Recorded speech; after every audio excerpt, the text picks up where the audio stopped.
Well, hello everyone. I'm Amy Klickner, the CEO of the Lake Superior Community Partnership, and welcome to today's webinar on NMU students returning to campus and what you need to know.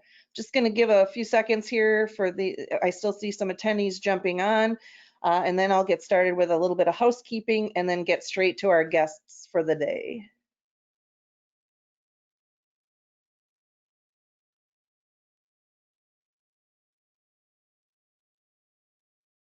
All right, well, I'm someone that can't deal with awkward silence for very long. And I know we're all getting kind of used to that in the Zoom webinar world, but I see people still jumping on. But in the meantime, I will just get started with some housekeeping. I'd like to go over a few items so you know how to participate in today's event. You're listening and using your computer's speaker system by default. If you would prefer to join over the phone, just select telephone in the audio pane and the dial-in information will be displayed. You will have the opportunity to submit questions to today's presenters by typing them in the questions pane of the control panel. You may send in your questions at any time during the presentation, and we will collect these and address them during the Q&A session at the end of today's presentation, or if appropriate, insert them in as we go along on the different topics today. So I'm going to go ahead and introduce our speakers and then let them roll because I'm sure you don't want to hear from me too long. Today we have a great lineup of speakers. And again, Safe on Campus has been the campaign that the Northern Michigan University team has put together, and I am grateful for them to be here today. This is such a hot topic and so important to not just the students and the staff and the faculty that work on campus, but to our entire community, our entire region, and the entire Upper Peninsula, that as we continue to maneuver through this COVID world we continue to live in. First, I would like to introduce our speakers. Mike Bath is NMU's Chief of Police and Safety Department Director and the co-chair of the NMU Emergency Logistics Team. Mike has been an employee of NMU for 31 years. He has served in a variety of leadership roles at Northern, including working at WNMU TV FM and the training director of the NMU Regional Police Academy. He has been Chief of Police there since 2010. Next, please welcome Dr. Christopher Kilpatrick, NMU's Medical Director. Dr. Kilpatrick, MD, is a board-certified family physician. He received his medical degree from Wayne State University and completed his residency at Halifax Medical Center in Daytona Beach, Florida, where he was an emergency physician before returning to his UP roots. In addition to providing direct patient care, he oversees the operations of the NMU Health Center and NMU Athletic Training Program. Lastly, but certainly not least, Cindy Pavla is the Assistant to the President for Strategic Initiatives and the NMU Emergency Logistics Team Co-Chair. Cindy has worked at Northern for 22 years, and prior to her current role in the President's Office, she was the university's Director of Communications and Marketing. Prior to coming to NMU in 1999, Cindy worked as an Assistant Editor for usatoday.com. And welcome all of you. Thank you, Amy. Thank you for having us. Again, as I mentioned, this is such an important time frame for us as you begin to welcome students to campus. And we all know the campus boundary is not a fortress. It emerges right into the community, and so it's behooves all of us, the business community, the community at large, to be part of what you're doing, to understand what you've put in place, and to know our role and how we can assist and help make this a safe return for all of us. So I'm going to turn it over to you. I'm not sure which one of you are speaking first, but I'm just going to get out of your way. Well, thank you, Amy. I'll get started. First, we wanted to tell you a little bit about Northern's emergency planning program in general. Northern always has an emergency logistics team ready to go. And it's broken down into what we jokingly call Team A and Team B, but Team A would be the Executive Council, which is the President, the Vice Presidents, the Dean of Student, and myself. And then Team B are all of the primary directors that would be the people who would have to make decisions in different types of emergencies. So that already existed at Northern, has for many, many years, as long as I've been here.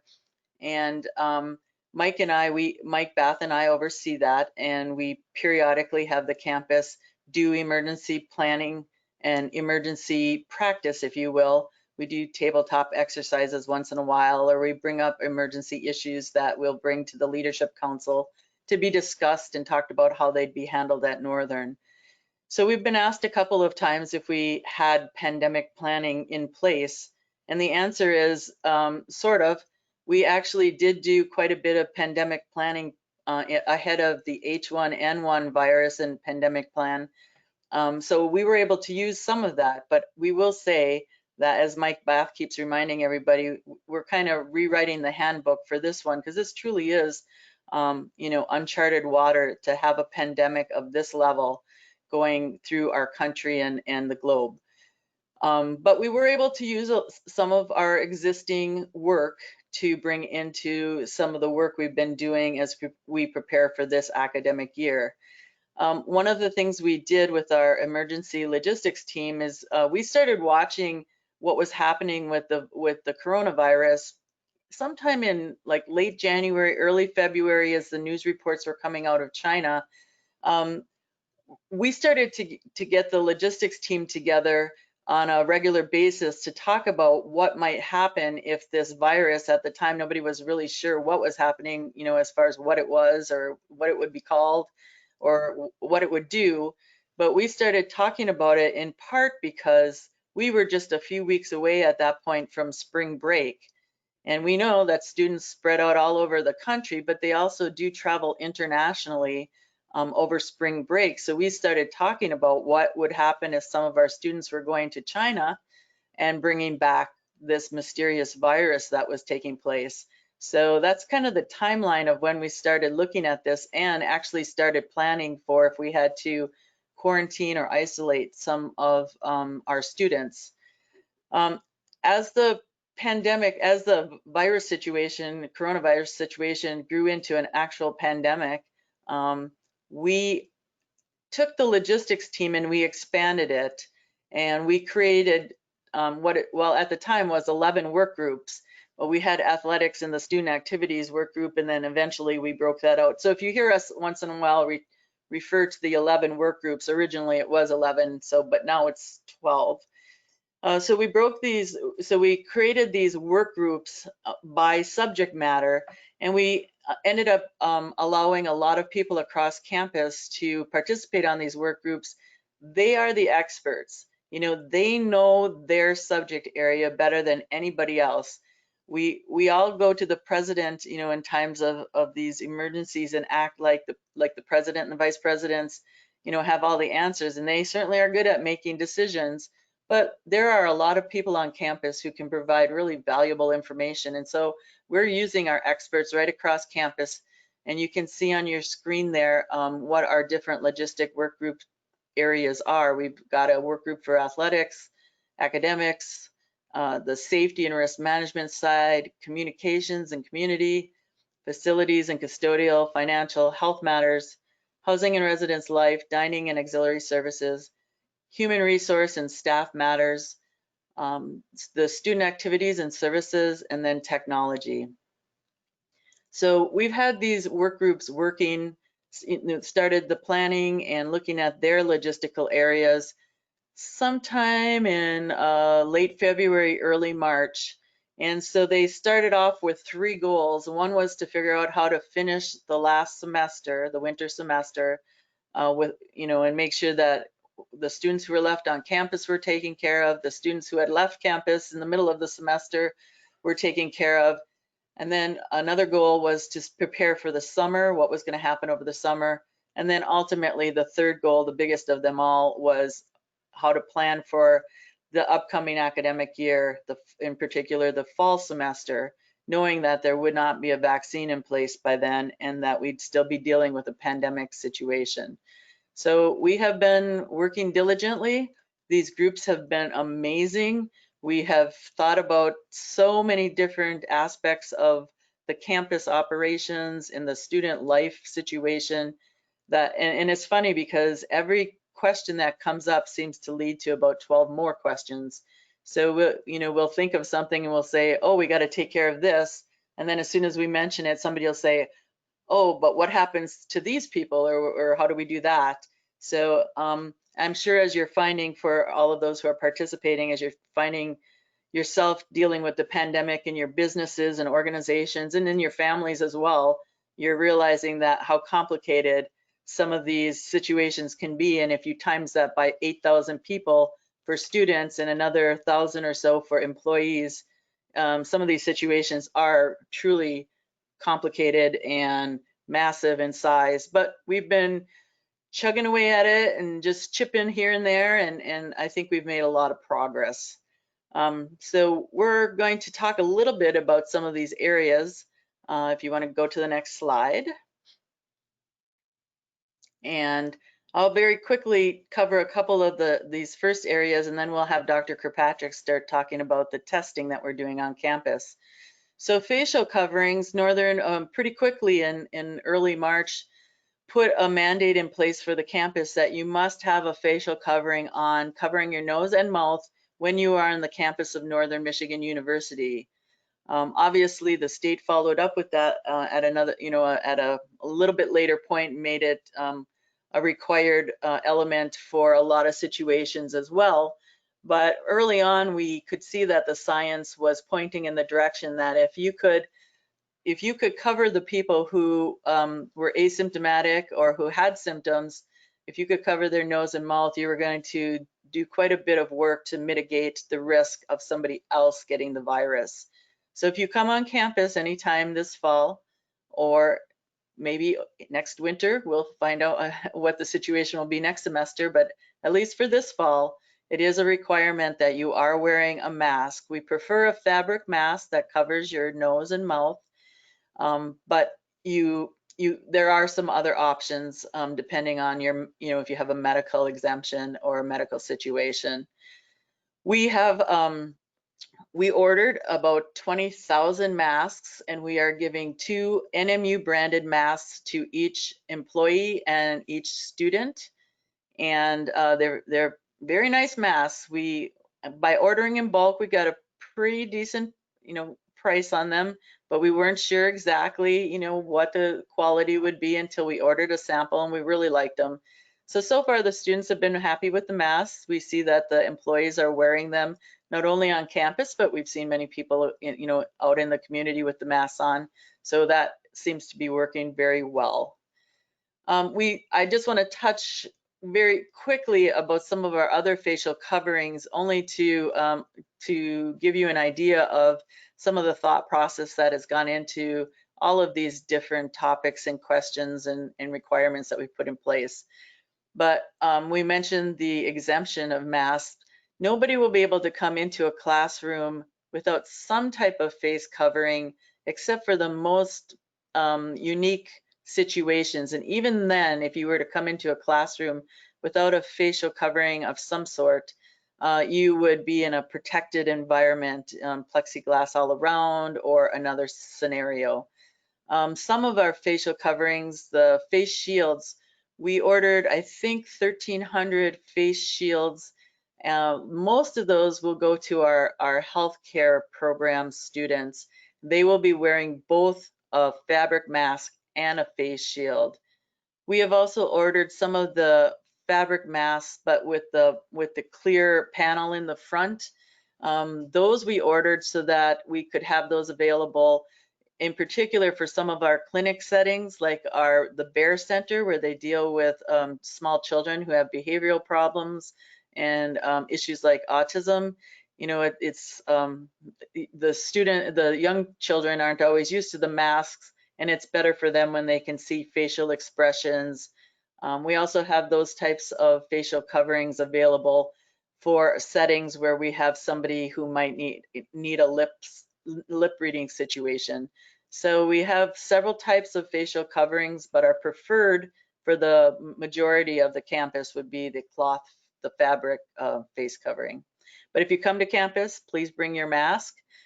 We do have NMU branded masks available for sale in the bookstore. We've been asked that question quite a bit, and they're not exactly the same masks that we're handing out to the students, but they do have some nice options in the bookstore as well.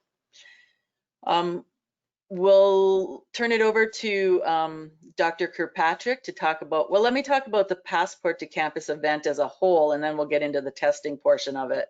when we decided to do a mass test of 8,000 people, it's, at the start of the semester, that's always very busy for us. Even when we're not in a pandemic, it's a busy time for us when we're handing out a lot of different things to different students. Some students need Wildcat ID cards, some students need laptop computers. Almost all of the students need textbooks, so there's a lot going on. And we decided we'd make it a big event and put all of those distribution components into one facility and have a student come at a set time and do both the COVID testing that Dr. Kirkpatrick will talk about here in a moment, as well as do all of these start of the semester pickup tasks that they need to take care of. So starting primarily from August 3rd, we did a couple of early tests before that, but primarily starting from August 3rd through August 15th over the 2-week period, we will have all of our students coming through the Northern Center to do their COVID testing, to pick up their laptops, to get their new student ID cards if that's something they need to do. And then we also have them picking up their resident hall room keys or campus apartment keys. If they're living on campus, that there'll be a station for that as well. We named this entire event the Passport to Campus, and we created a special app for it. And this app, when you sign up for the time to come to the Northern Center for this event, it just by getting your ID, your NMU IN number, which is your identification number, it will tell you all the stops you need to make in the building on your trip through the building that day to complete all the tasks. It's a really cool app. It also allows you to sign any of the paperwork that is typically done by paper and pen. We put those into the app, and so the students can sign right there on their smartphones. And if they don't have smartphones, we have other options for them. So it's been working really well for the first couple of days. And we've used a lot of our technology talent on campus to put this together. And we just can't say enough great things about our IT department and what they've been able to do to get this very massive event off the ground. A big part of that is the testing for COVID. And so I'll turn that over to Dr. Kirkpatrick, and he can talk about both the Passport event and some of the other testing we'll be doing on campus this upcoming semester. Thank you, Cindy, and thank you to our listeners. So yes, we're excited about the Passport event. The plan to test 8,000 students, faculty, and staff is a large undertaking, and we couldn't have done it without all the support of the other groups on campus, and particularly the IT team as well. Today, we're actually doing testing this morning. We're on our 3rd day of mass testing, and we've already done 325 samples this morning. To date, we've done over 1,700 samples. We've partnered with a lab in Chicago that is going to be processing these samples for us in a expeditious manner, and that could handle the volume of our testing. Part of the logistics planning teams was to look at what our testing options were, and we had an advantage, frankly, from being so ahead of the game with this and having this team present in the early stages of the pandemic, so that we could secure this type of volume of testing, and required a lot of work on our team's part. This is a shallow nasal swab, and I always contrast it to what you might have seen in the media about the nasal swabs that are several inches long, go deep into the nasal cavity, what we call a nasopharyngeal swab.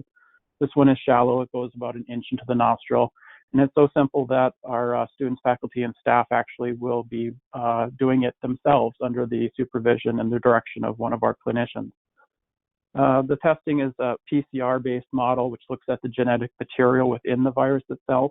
That's the gold standard way to find an active virus. And that's truly what we're looking for. We're looking for cases of people spreading the virus, contracting the virus. We know that this virus does have some asymptomatic carriage. And so people may be having and spreading this virus without knowledge. And so certainly this type of mass testing will help us identify cases like that in an effort to intervene as quickly as possible. Cindy talked a little bit about the Passport app that people use to select their testing time and to arrange all the different stops on the event. One of the neat things is that all of these tests are reported to me as the medical physician that ordered them. And so we needed a solution so that I could get 8,000 results out to all of the people that participated. And so we've got a wonderful solution where negative tests I can send through the Passport app. People will get a notification that their testing result is available and they can view it right there. Of course, any positives or tests that need to be recollected or have an issue, my team and myself will contact those people directly instead of pushing it to the app. So things are off to a good start. We're testing from the 3rd through the 15th. And so many more days ahead of us. We've had wonderful support from many groups on campus. Most particularly, I'd like to highlight the student nursing program. We have about 65 student nurses and also clinical lab scientist students that are helping us with the testing efforts and are actually helping people collect these swabs within our testing base. I'll transition now to talk a little bit more. So that's our mass testing event, getting a snapshot of campus as all the people and factors return. Also, a big part of the response to this pandemic is about the availability of testing on an ongoing basis. And so looking for people that are symptomatic, how do we determine if they have the virus and what the appropriate next steps are. In addition to being medical director of the clinic, I'm also laboratory director for NMU's Health Center Laboratory. This is a moderate complexity CLIA lab, which basically means that we have the capability of doing testing that's beyond the capability of most office-based practices.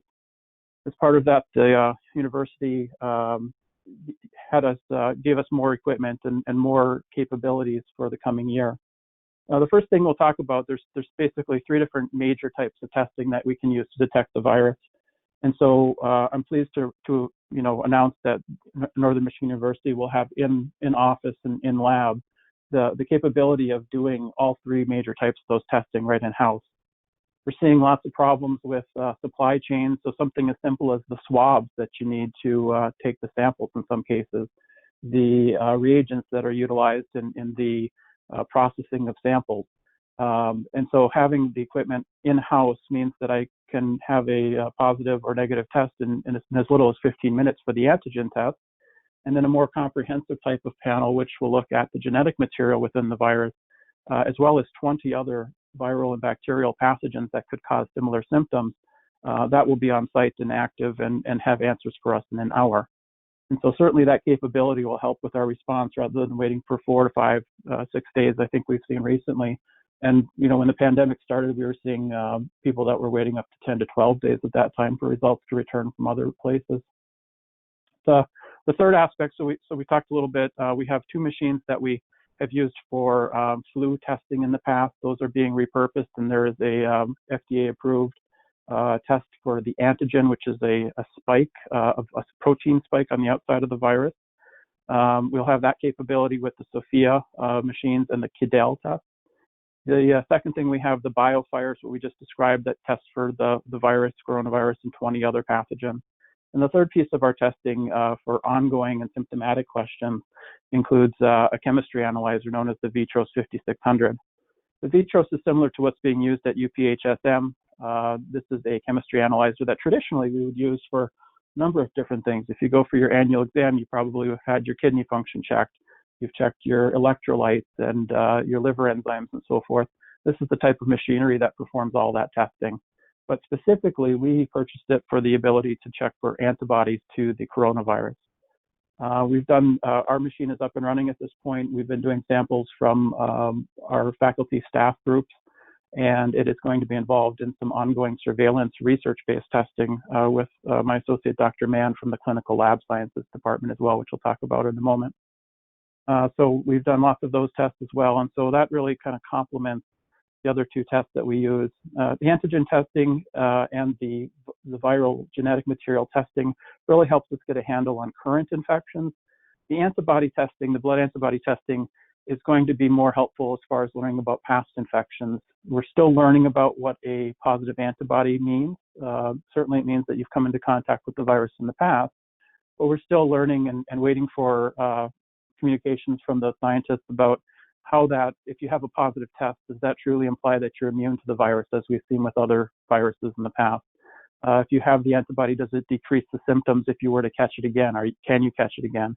And also the bigger question is how long do those antibodies stay in your bloodstream after an infection? So there's still a lot emerging about the antibody testing. We think it might be an important tool in the future, and so that's part of our strategy right now. We talk about ongoing surveillance testing. I referenced the chemistry analyzer that we're using to look for blood antibody testing. One of the things that we're concerned about is if there's disease out there in these asymptomatic carriers, you don't get the traditional symptoms. You may not even know that you're infected.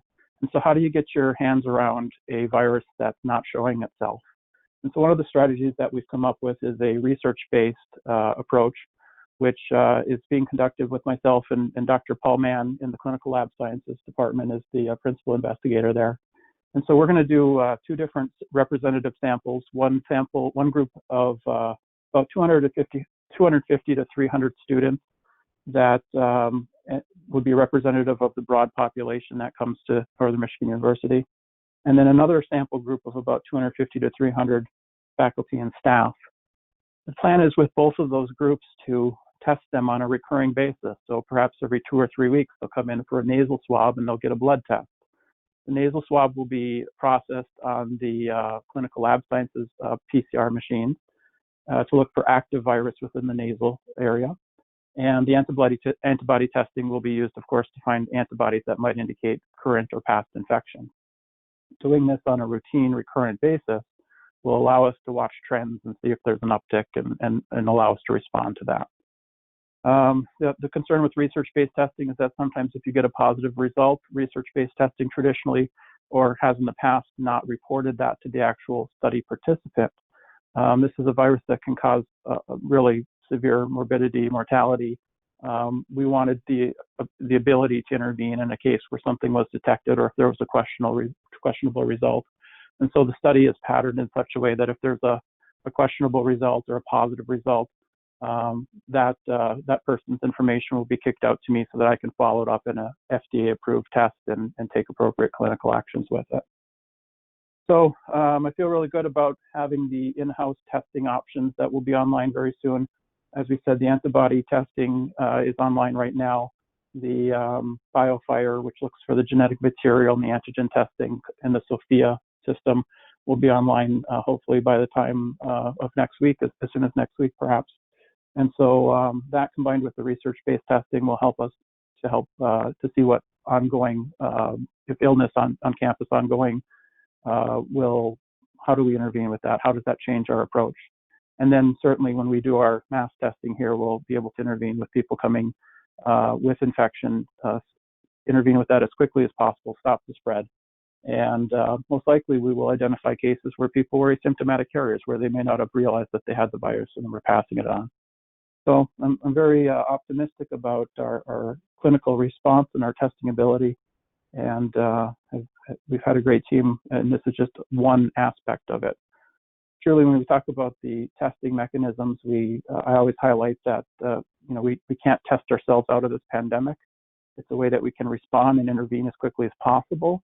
But the biggest thing that we have to fight this virus are the mask wearing, the social distancing, the administrative and environmental controls that are being talked about in place here. So with that, I'll turn it back over to you, Cindy, or our moderator. I guess I would add before we go turn to have Mike start talking about some of his topics, is following that testing report is to let you know that we do have a residence hall, Spalding Hall, that has been identified for our isolation and quarantine area. Right now anyway, about half of the hall is set up to be isolation and half is set up to be quarantine, and obviously you can change those numbers a bit if there's a bigger need for one or the other.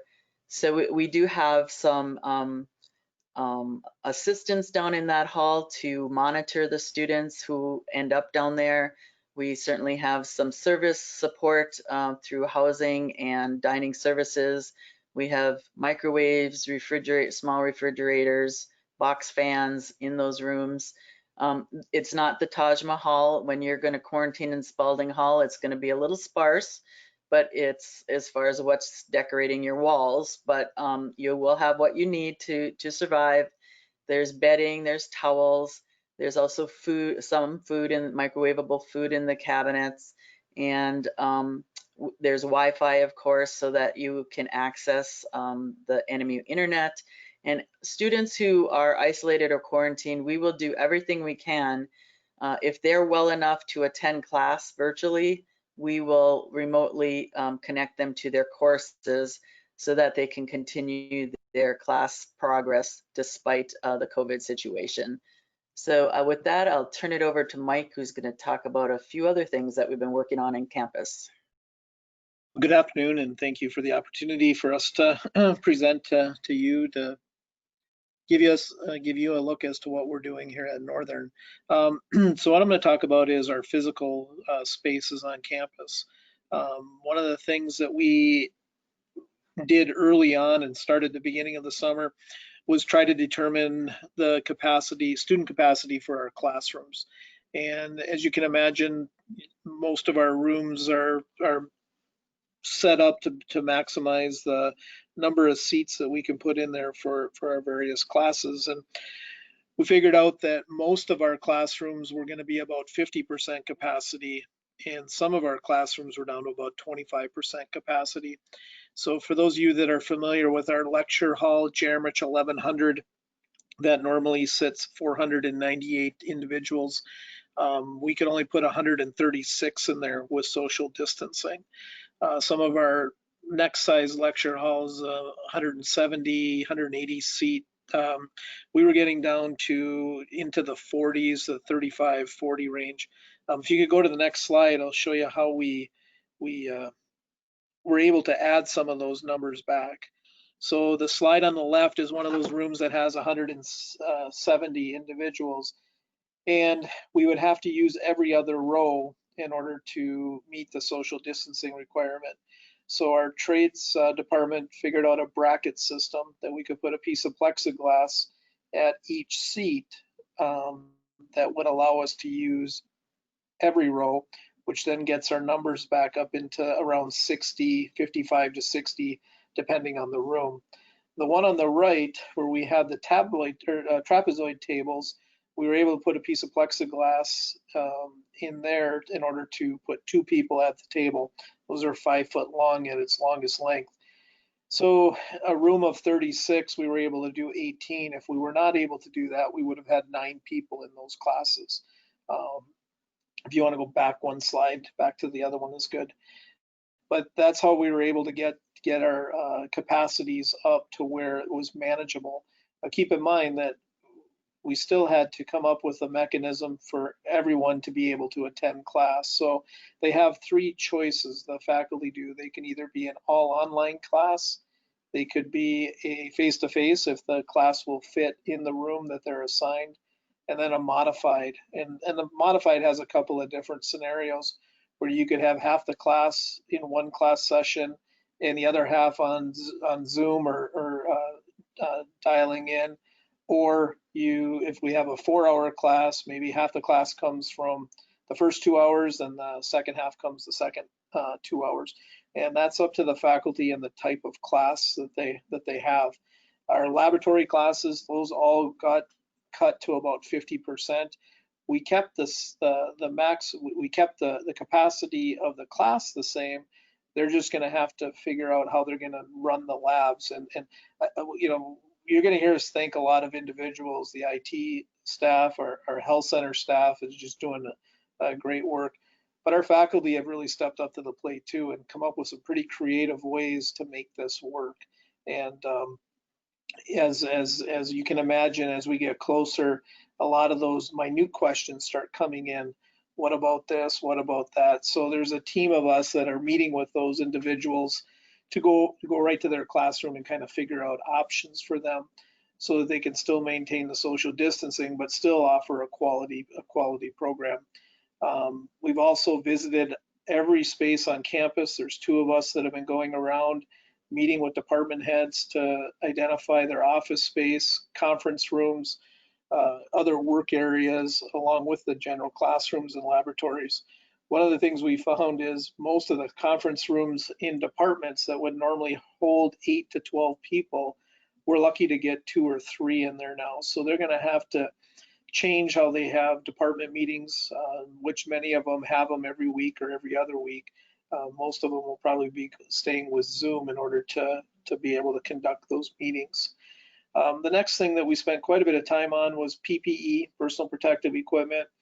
We realized early on that there was probably going to be some shortages, and when we started changing some of the things we were going to do, we were going to need quite a bit. So we actually started ordering back in March so we could, one, get through the rest of the semester, because we did have some faculty that taught from labs here on campus and then Zoomed it to their students. And then we had some summer labs that needed to happen. And then, of course, getting ready for everyone to come back. This week was Monday was the first day that we opened campus completely back up for the most part, and we had a lot of folks back from being off or working remotely. So you can imagine the calls that came in Monday. I need this, or what about this, and so we're working through those details right now. We put a team together comprised of some full-time staff augmented with a number of students, and they're out working with these departments to make sure their needs are being met and that they have all the safety protocols in place that they need. We also have a very in-depth campus signage program. When you walk into our buildings, it'll be very evident that you have to wear a mask, social distance. We want everybody to walk to the right in the hallways so we can kind of eliminate some of the congestion. We spent quite a bit of time on some of our known pinch points. One is being outside of Starbucks. It's 2 main entry points, Starbucks, and then our large lecture hall, and working on social distancing information there so that we don't end up with a lot of people in one spot. And actually, Starbucks is going primarily to an online ordering, and we've set up a auxiliary area outside of Starbucks so that they can pick it up, be delivered there and pick it up. And we're doing the same thing in our dining area. A lot of grab and go options, a lot of ordering. We had to modify some of our larger dining areas to make sure we're meeting all the executive orders and health department requirements. Disinfecting protocols, you probably saw in the news, we invested in an electrostatic microbial product that we've applied to all the major touch points on campus, desks, chairs, which will give it about a 2-year protection. And as the facility folks describe it to me, think of it like rain decks that you put on your windshield. It puts a film on there that continues to work. And then we've ramped up our cleaning cycles where we're putting product right in department offices and in some of the labs and classrooms, so shared equipment can be wiped down before and after. And then Cindy mentioned about our IT folks. They put together an ordering app for the departments that come right to our department, and we have a process in place to make that all happen. One of the other things that we spent quite a bit of time on, and I think she's listening in and spent a lot of time working with the governor's office, Deanna Hemela, our government relations person, has been helping us navigate through all the executive orders. And I know we're into, I think, the 160s now. And we spend a lot of time going over those to make sure we're meeting all of the requirements of those executive orders, and working very closely with the health department. And Dr. Kirkpatrick and I talk to the health department on a regular basis just to find out what's happening in the county and the region. And they've been very helpful in giving us guidance on some of our stuff that we're looking at, especially in our quarantine and isolation area, which Cindy mentioned in Spalding Hall. One of the other things that we've been working with them on too is contact tracing. We're requiring all of our faculty to have seating charts and take attendance on a daily basis. So in the event we need to do some contact tracing, we have a starting point to be able to provide information to the health department as to those that are in close contact. As you heard, we're starting our housing move-in this week, toward the end of the week. We've made the decision not to allow visitors into the residence halls. which, as you can imagine, that's for those freshmen coming in, that's kind of a rite of passage. Mom and dad or whomever want to be there in the pictures of the room as they help set it up. And we made the determination that we didn't want to allow that. So we have a team of housing ambassadors that are helping the move-in process. And then we're setting up areas in the public areas so that they can get their housing moment, whether it's a picture of a big blow up of a room entrance so they can put their room number in or their names by it and get pictures. But even if we allowed one parent or one person in with the person moving in, that's another 1,000 people that we have going through those doors. And we just didn't want to take that risk, especially with where we have students coming from. And we are limiting the number of people that can move into any area of housing through the passport program that Cindy described.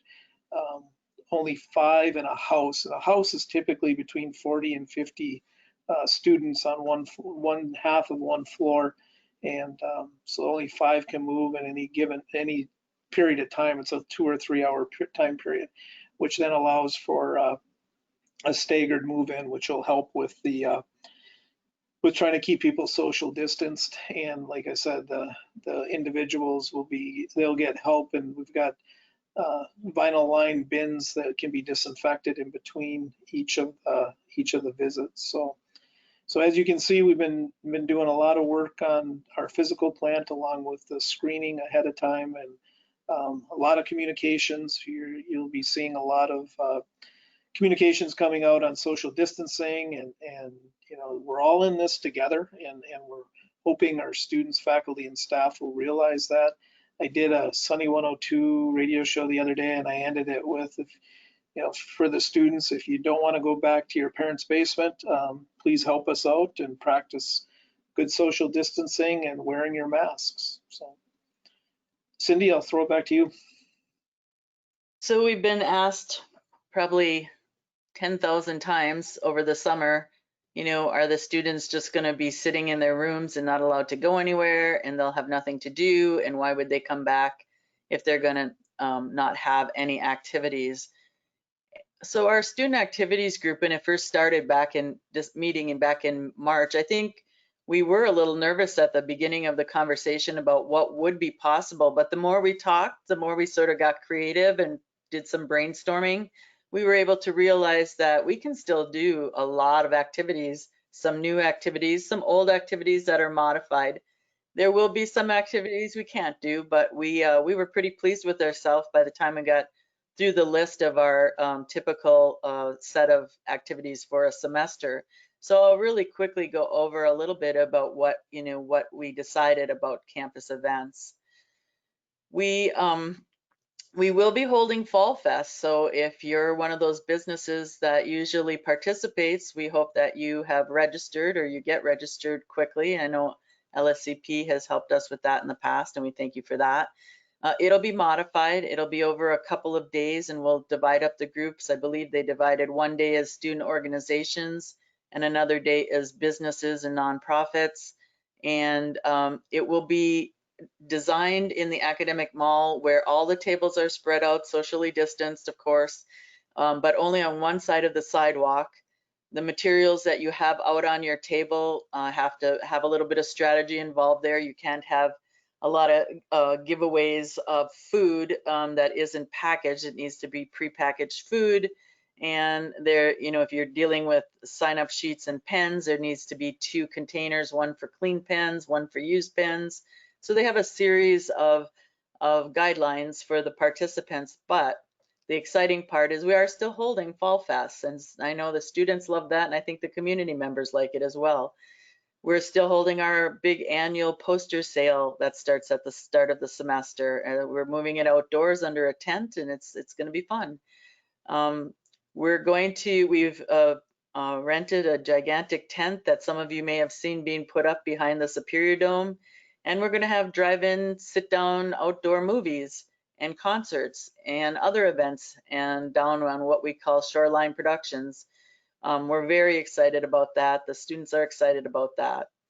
some of the events that typically would happen in a semester, such as lectures and maybe concerts, will be done virtually, primarily virtually, but with some additional and new components, such as opportunities to actually interact with a speaker or a performer. And so we're excited about some of those opportunities. There are things that we can't do on campus this year.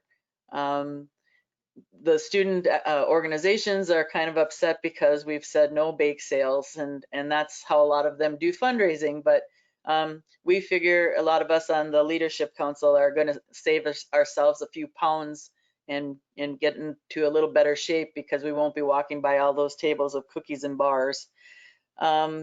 We are going to do our presidential scholars competition will be done virtually this year. We didn't feel that we should bring up all of those high school students and their parents. And we've modified our campus visit program. We are allowing some campus visits on on a smaller scale, smaller groups that will be going across campus. But we have enhanced our virtual campus tour, and we know some people are taking advantage of that. So those groups that are walking across campus, who are visitors on campus, will be seeing a lot more of the campus from the outside of the buildings.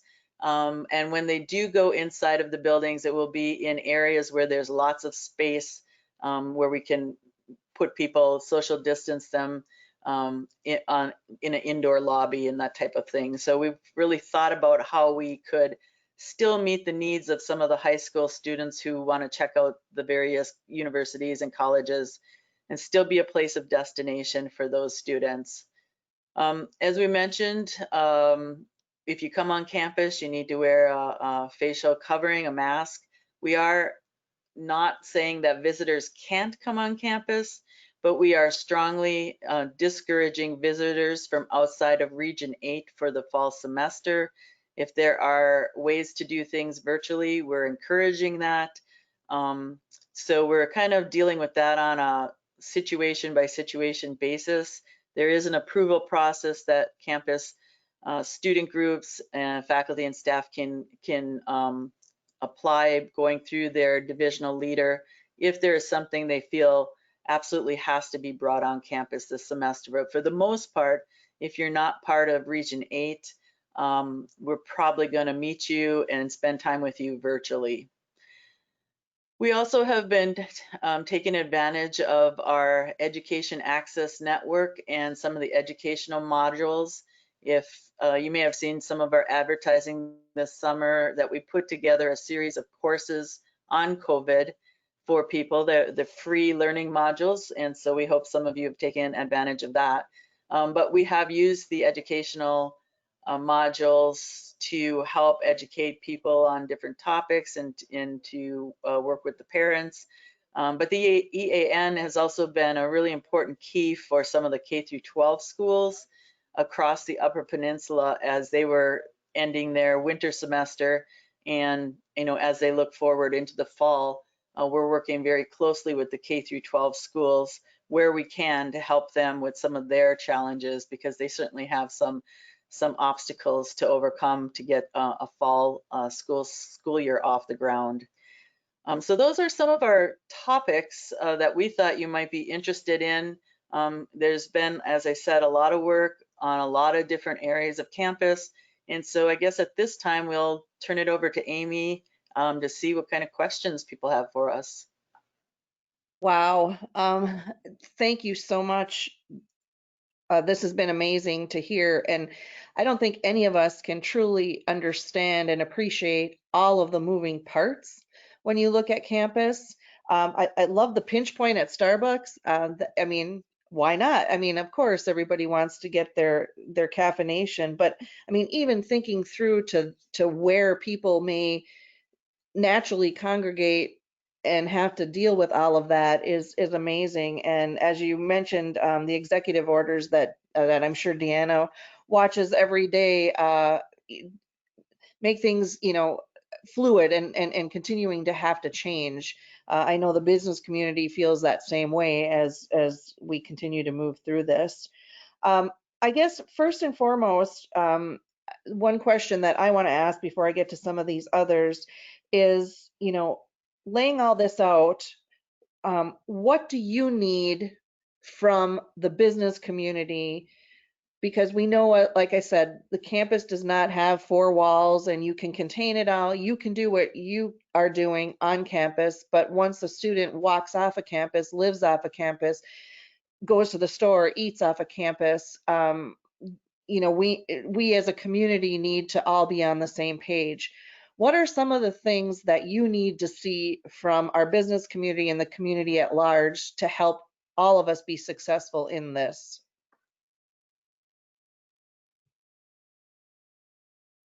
Well, I think for one thing, I think what really helps is that if the business community keeps the university informed of things that are changing, or challenges they have that we may be able to help with, or if there's situations where something's happening with our students, off the campus that we might not be aware of, we'd want to know about that so that we can help with that situation.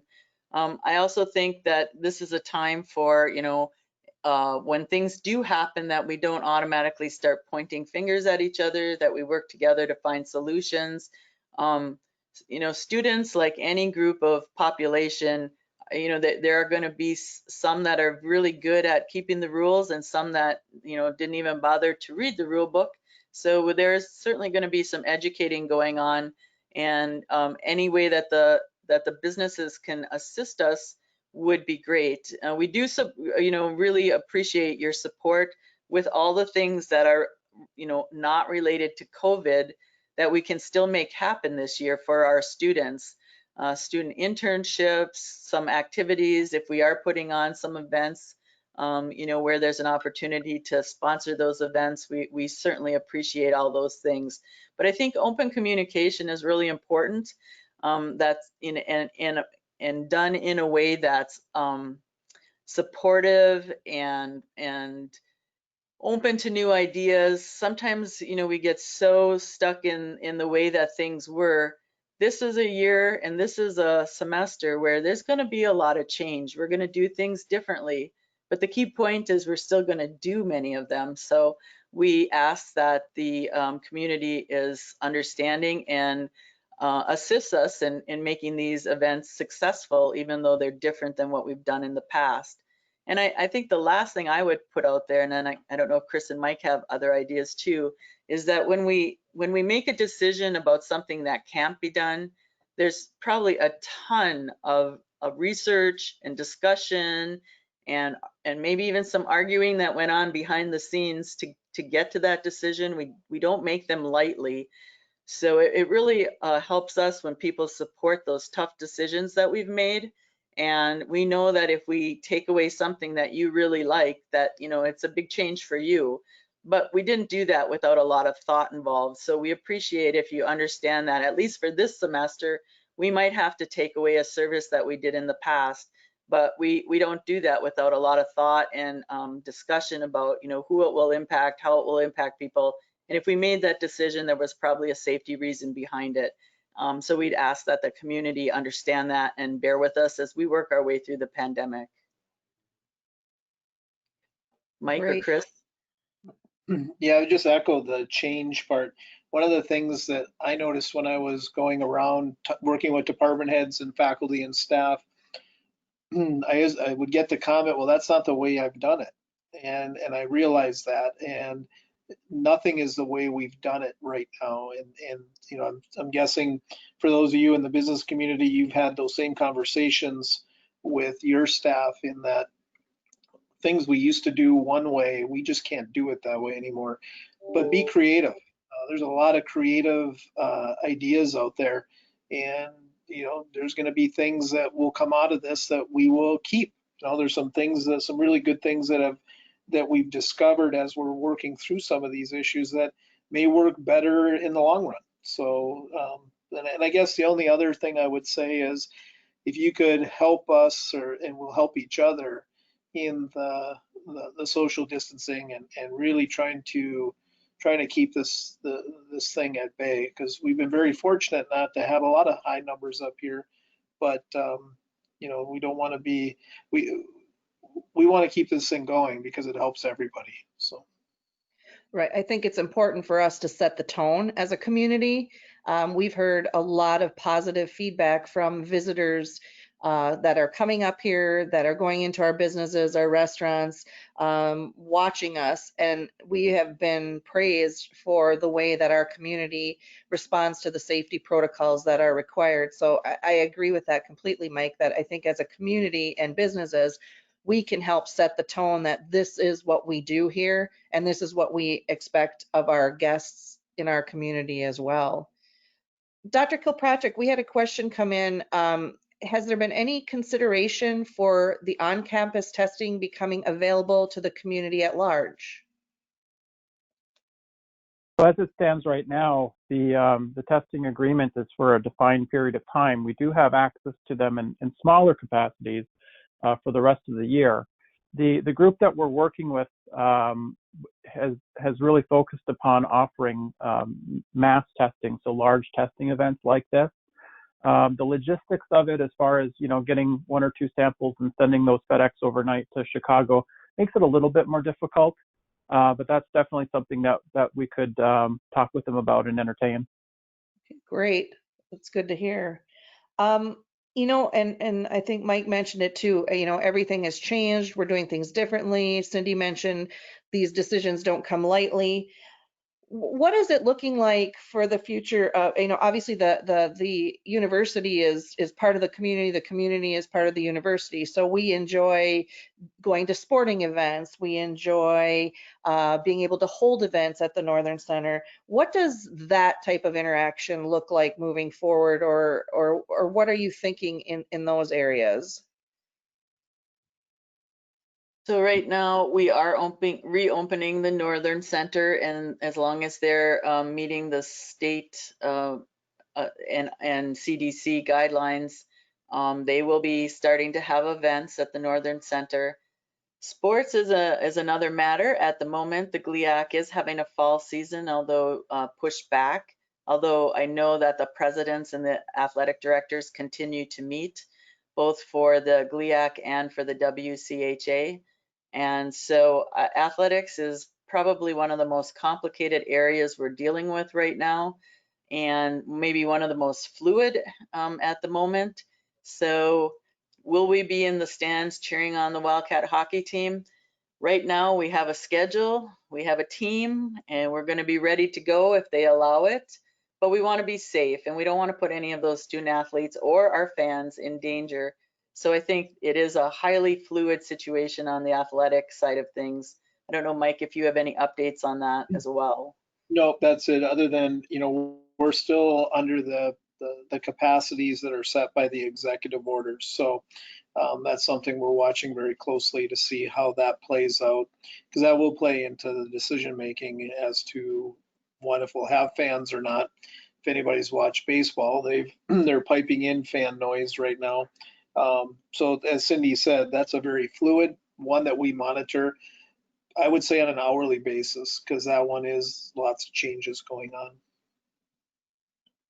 Well, fair enough. I think we're seeing that obviously in the sports arena from all levels as to what to expect. And we're also seeing spikes of COVID in sports at a professional level already. So, I applaud your, your ability to take this slow and figure out what's safe and best for our community and the university.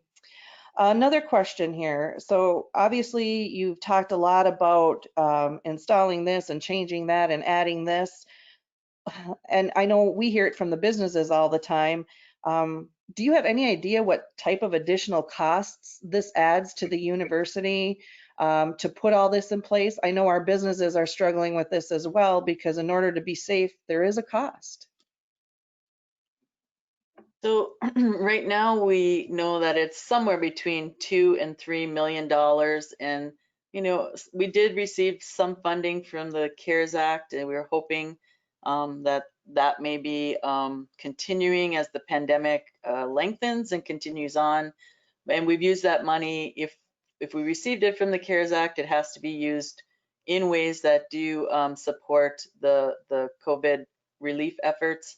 And so it's an expensive endeavor, that is for sure. And we're not sure exactly where the bill will come in, but we know it's a little over 2 million. Well, we know it's somewhere over 2 million right now, somewhere between 2 and 3 million. Wow. Yeah, and like you said, we're looking toward the federal government. What is this next CARES Act going to look like? Hopefully there's support for not only our schools, universities, but also our local municipalities, who also, play a role in all of this and are struggling and will struggle as the state continues to struggle. So as far as guests and visitors on campus, Region 8, we talked about. We're not allowed probably in the cafeterias anymore, right? Well, some of our food establishments will be opening to the public. So Tamaki and Tea has remained open all summer, and as far as takeout, drive-through, slowly our food establishments will reopen. Our Wildcat Den is working on reopening, and once they open, there will be access to the public. Maybe not always as much sit-down room for the public to come in and sit down and have a meal, but to come in and get the food from these establishments. We are working on that. It's going to be a little bit of a kind of a phased in rollout over probably the next month, that every week a different establishment or a couple of them will come online. And we'll start with our Northern Lights dining for our students, of course, down in the main campus residence hall area. And then Wildcat Den will be adding to the menu. And like I said, Tamaki and Tea and Smoothie King are active at right now, and at some point hope to open their sit-down dining options again. And Mike, do you have an update on some of those openings? Yeah, the Northern Lights Dining will open this weekend to just students only in the residence halls. And I think that'll stay that way for a while. But to Cindy's point, the Wildcat Den will open up, and then the rest of them will open up when school starts on the 17th. One of the things that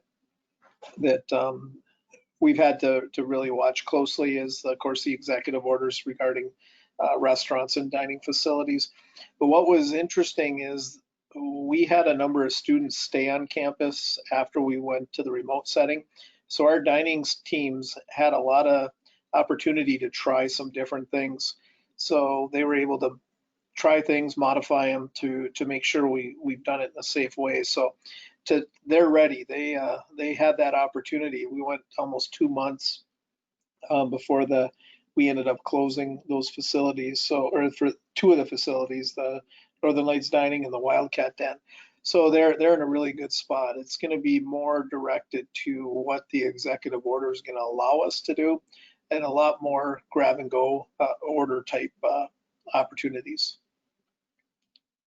Thank you. And I guess until you sit down and talk through all these items, you never realize how easy it is just to, hey, I'm just going to run to campus and do X, or I'm just going to run there and do Y. I mean, we are so integrated and so used to being able to do all that.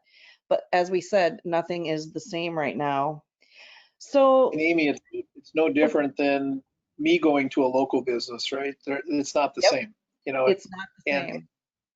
you're gonna encounter the same things here on campus. Yep, and And I think that's a very good point that we just have to keep in mind, and we talk about it every day. Nothing is the same. Nothing is going to be the same for the foreseeable future. So being able to be flexible, nimble, and adjust. I hate the word pivot. I think it's been overused the last 5 months, but I mean, truly that's what it is. Making sure that, we're adjusting to these innovative and creative solutions that you and the business community and the school districts have all come up with to make things work. It's all entrepreneur-like, in my mind.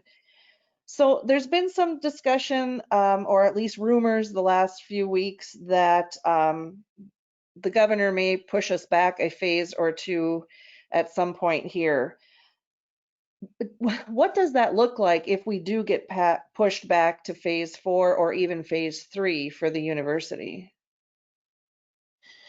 Well, We have been planning Plan A, Plan B, Plan C, Plan K, L.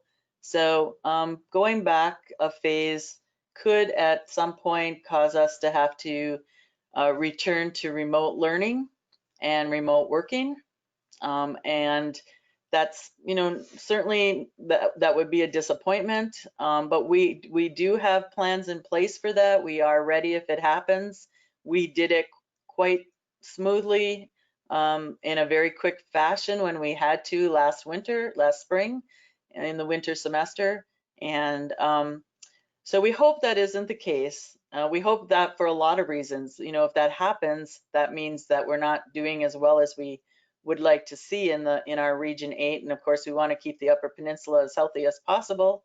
But it would potentially mean that we might have to go back to remote courses across the board, and then put our as many of our employees working at home as we can. Thank you. Yeah, I mean, obviously, none of us hope that we go backwards in phases, but it's great to know, and I think it's reassuring to know that you have Plan KL, just whatever it takes, that you're ready to adjust to whatever needs to happen, because we don't know what the future holds. We're doing everything we can correctly. But like you said, there's people that are rule followers and there's people that don't even read the rules. And I like that. And I'm going to use that, Cindy, because that's a really good line to use in this whole COVID situation. Next question. Dr. Kirkpatrick, what would cause you alarm? How many types of tests, positive tests, or where do you think it becomes, a breaking point or something that there would be a surge out of the university once you do the testing? Well, we've discussed as a group, and certainly we've with our consultant, Colonel Dave Adams, have looked at multiple trigger points and thresholds that not only from a testing perspective, but from sickness of student groups or faculty or staff groups would cause us to reevaluate and to move into a different phase of that plan. I've been in close discussions with the Marquette County Health Department and Dr. Piggott there, talking specifically about, the testing and thresholds and so forth. Certainly when we talk about our quarantine and isolation hall, the capacity and as we approach capacity, if we ever were to do so, there's 150 single rooms in that quarantine and isolation area. And so that's one of my natural thresholds, is that if you start to fill and you start exceeding or coming close to capacity there, this virus it's a difficult beast. The reasons that we talk about quarantine for 14 days is based upon the science of the virus as we understand it. And so somebody exposed to the virus, it may take up to 14 days for them to show symptoms and to turn positive on the testing. When you think about that from a quarantine and isolation perspective, you're talking about having somebody in a scenario of quarantine and isolation for up to 14 days, watching and waiting to see if that happens. Remember, isolation and quarantine, they sound very close, but semantically, they're a little bit different. So quarantine is that you've come into contact with a positive. You are not yet positive or displaying symptoms, and hopefully never will become, but you've had enough of an exposure that you need to isolate yourself and watch to see if it becomes a true infection. Isolation itself is somebody that has a confirmed positive case or has an exposure and are displaying symptoms. We'll treat those as a positive until we know otherwise. So certainly the capacity of the isolation and quarantine areas is one of our many trigger points to escalate and to cause some changes or changes in phases. That's a really good separation. I guess I've thought of them more as almost the same, but I really like the definition between isolation and quarantine, because I think I've been thinking of them one and the same. So you did mention the health department. I assume, obviously none of you have done of this in a vacuum. Your work includes connections with the hospital and the health department to work together to be able to come up with these plans? That's correct. Certainly when we talk about not only the local capacity of the isolation and quarantine areas, but the big picture is about the regional and local capabilities to care for people that might come in contact with this virus. And so there's, especially now during our testing period and on an ongoing basis, daily calls basically with the health department, and we're working together with contact tracing and tracking. And so certainly the interface with the health department and the local healthcare facilities, Marquette General being UPHS being the unfortunate end of some of these cases. When we talk about this virus, there's basically, it's like a bimodal thing. There's two different things that we find that happen. Most people that have the virus have mild cases, and perhaps, as we talked about, that asymptomatic carrier, perhaps people have the virus and don't have any symptoms that make them aware of it. For people that have the virus and have the mild cases like that, we do the same things that we do for any viral illness. We call it symptomatic care. And so that includes rest, staying away from coworkers and family. It includes, minimizing the transmission of the disease, but just getting yourself through that time. I call it tincture of time in the medical community. We use that word. The other, and so folks that have this virus most often will fall into that category. Unfortunately, there's a subset of people because of comorbid conditions or just the way that this virus is acting. Some people will have cases that escalate and cause the increased problems. And so there's really two options. There's the staying at home or in the dorms, isolation area, and riding it out, minimizing the spread to others. And then for those that need to have care beyond that, we're really talking the hospital at that point.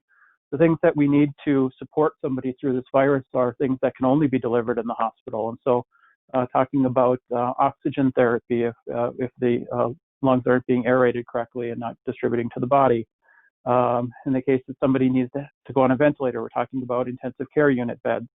And so the intensive care unit beds that are available in the region and locally at UPHS, the capacity of the hospital to take on cases, how many beds do they have available, how many ICU nurses do they have to staff those beds, and what other options beyond the hospital as far as regional partners are available.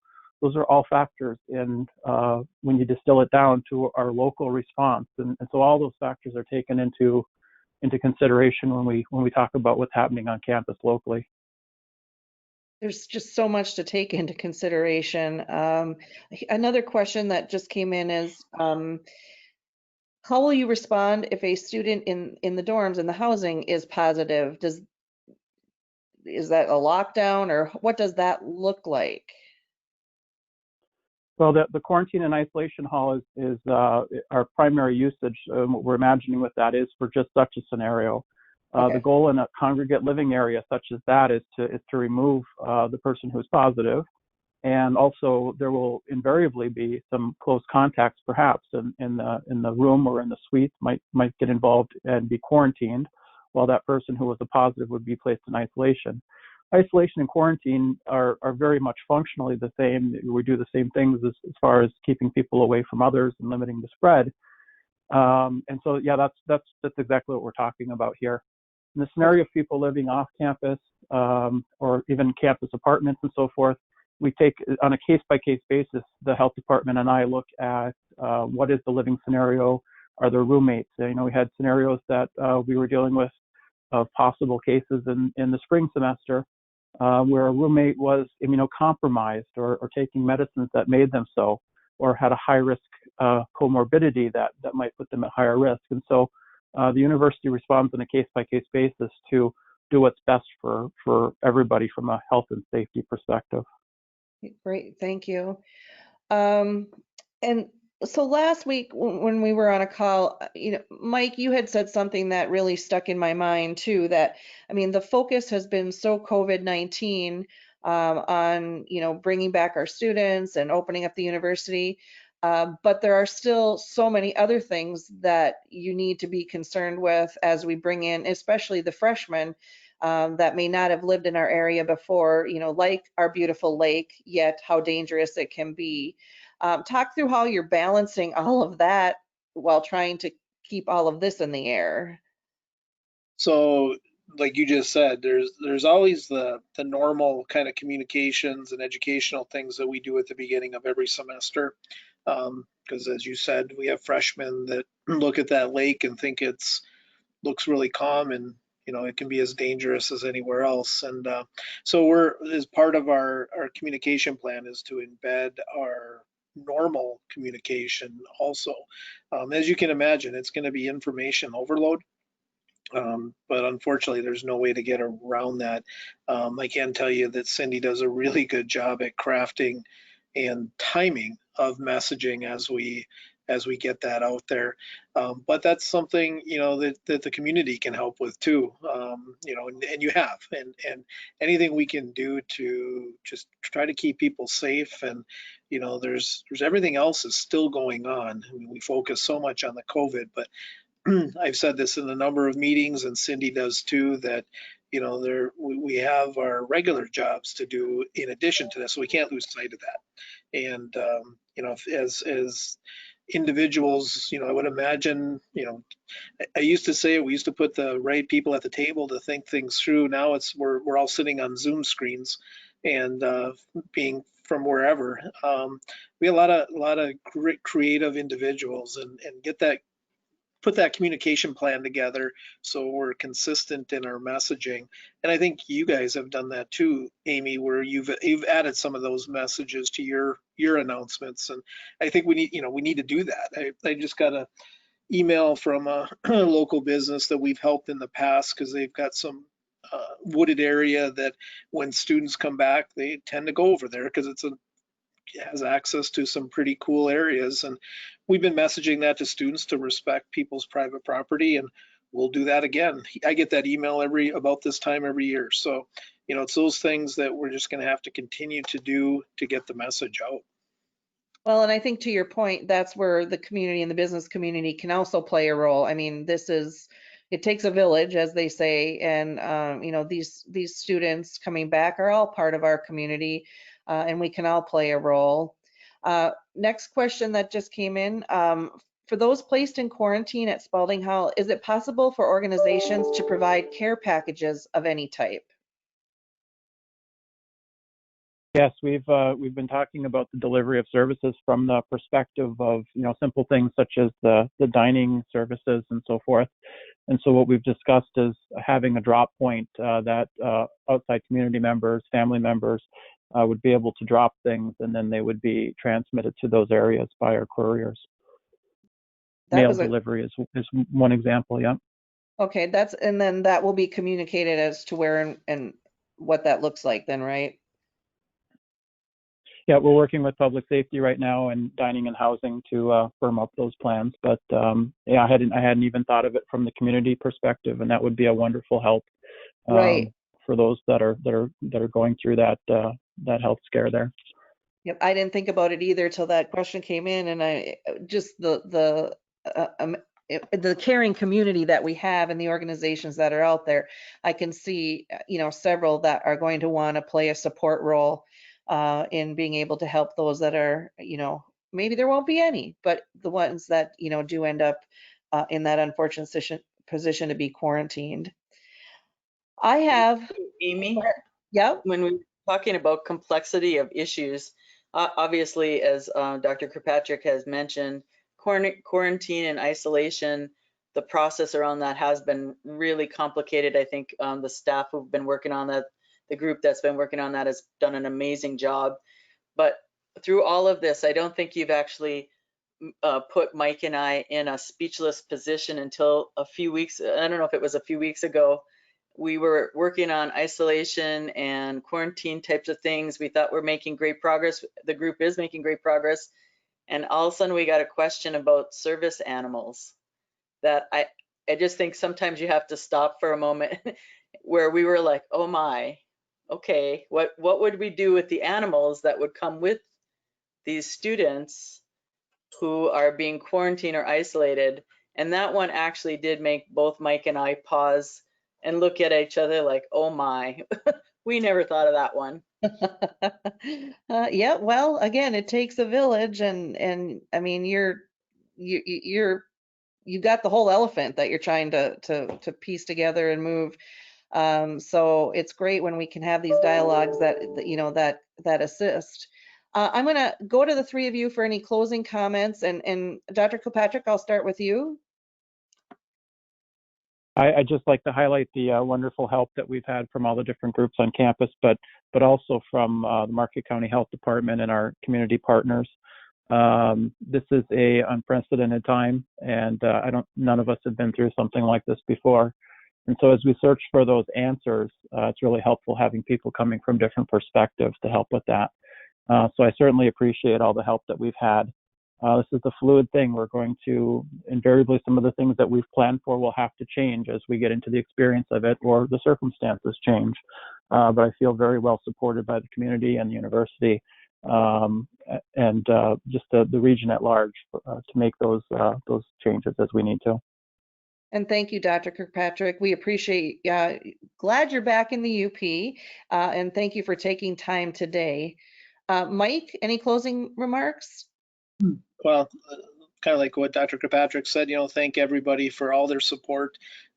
We're a big ship, and we've had to become very nimble and be able to change direction rather quickly. The only other thing I would ask is if there's any questions or anything out there that you think we might be able to help with, maybe work through you, Amy, and you can get those to us. We've learned a lot, in changing our campus, and if there's things that we can do or we've done that we might be able to share some of that knowledge, please ask, because we've been doing lots of research too, so we've been able to find some things that have helped us and be happy to help out where we can. Perfect. Thank you for that offer. And Cindy, I will let you wrap up the show. Any closing remarks? Well, we want to thank you, Amy, for allowing us to, talk to everybody a little bit about what we've been working on. We hope that helps the community to understand why we've made certain decisions and the directions that we're taking. I guess I would say and just put out there that when you hear rumors, we're very open to the idea that you call us and ask us if it's true. Sometimes it is, many times it's not. But we do appreciate the community's support. We do want to work with the community. And we know that by having our students here back on campus, it is important for the university, but it's also important for the community. It makes both of our areas more invigorated, healthier, more vital, and moving in the right direction. So let's try to keep these students on campus. Great. And I don't know that I can offer anything better to end than where Cindy left it, other than to say thank you to our panelists again for your time. It's greatly appreciated. To all of you that tuned in and asked questions, that's what we intended today to be, is just a dialogue to learn more, to know what we're dealing with, and to know how to deal with it together. So I will let you go 7 minutes early even, so you get 7 minutes back in your day. Thank you again. And as they all said, they're very open to questions, comments, thoughts. Please, let's keep the dialogue going. Let's keep the communication going and have a good kickoff to the new school year. Thank you again. Have a good day.